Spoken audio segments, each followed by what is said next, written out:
What's up, guys, and welcome to the Heroic Tortos Raid Guide. As always, I'm going to be covering the difference between the normal mode and the heroic mode in this heroic encounter. Again, this is a 25 mage point of view, played fire for this fight.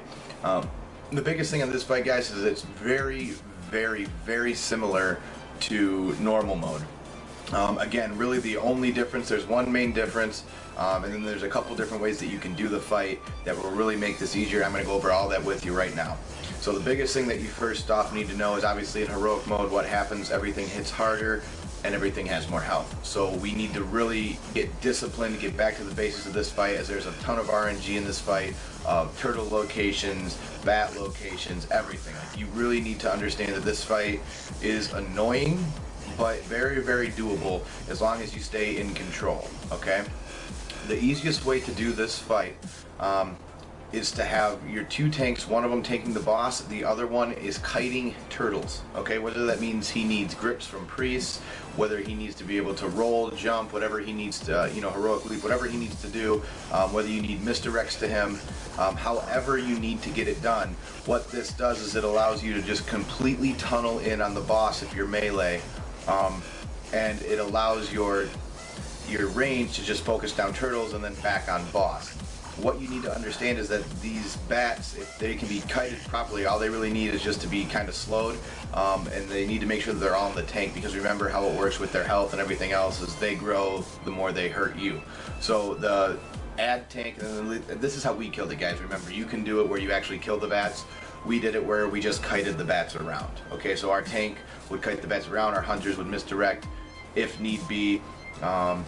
If he got into a point where he couldn't really get out of where he was without, losing aggro or getting trucked by a ton of bats, we would have a priest in position to life grip, or he would have some kind of movement ability to get him out of harm's way. That's how we handled it, okay? That's the way that worked easiest for us. The other main ability in this fight in heroic mode is you're going to see 5 crystals around the room. They're called humming crystals. I recommend making a macro for this. Target your humming crystal, then target your last target. You do need to click this. Here's how it works: is it creates an absorption shield the more that you're healed, and you can heal it up to a certain amount, and then that absorption shield will help you during Quake Stomp and help you get hit by turtles and anything else, but you need to have this shield up at all times.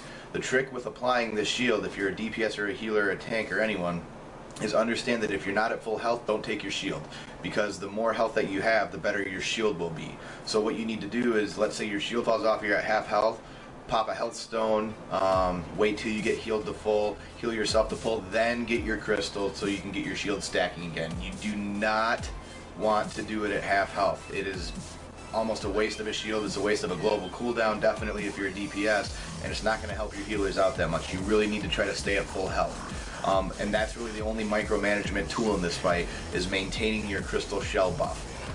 So it'll take you a little bit to get used to, but like I said, if you make a macro for it, it makes it 1 GCD and it's out of your way.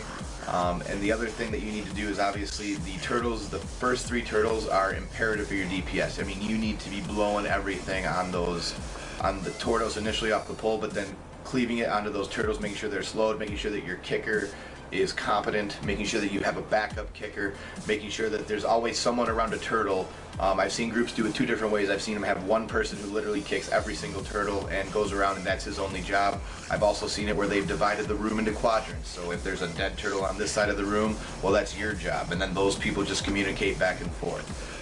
You can do it whatever works easier for you, group. Go ahead and do that. But those are really the only differences in the fight, guys. If you can do those things, you can kill this fight. Hope you like the rest of the video. As always, see you in the next one.